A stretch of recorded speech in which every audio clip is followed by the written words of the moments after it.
We are at Eurosatory today, which, as you know, is one of the biggest defense fairs in the world. We're very excited. Day 4, the quantity of the people is amazing, so very happy so far.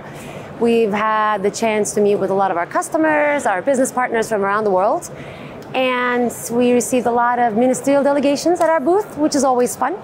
So we had that. Overall, I would say we're very pleased, and thank you to the organizers for this wonderful event. We were founded in 1978, and we have close to 50 years of experience in machine production. And over the last 10 years, we've taken critical steps to serve the needs of some of the growing industries around the world. As I think it's commonly known at this point, our trademark is the flow forming technology, which is an advanced cold metal forming technology that allows for highly precise and highly symmetrical cylinders to be produced. With this, we serve the defense and the aerospace industry, which need these parts for their equipment. Actually, we're one of the 4 countries in the world that has this technology available, which we're very proud of.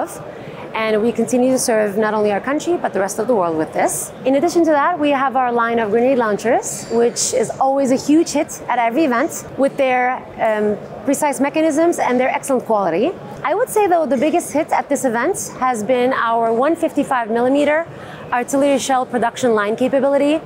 Has received a lot of interest from various countries around the world, which we're very excited about. That, coupled with the fact that we recently acquired BOAS, one of the largest explosive and ammunition equipment production companies in the world, is huge and has generated a lot of enthusiasm. So more to come on that in the future. So all in all, we have one more day to go. Very pleased with the event so far. We've already started discussions to plan for the next Eurosatory. So thank you for the chat, and I'll see you next time.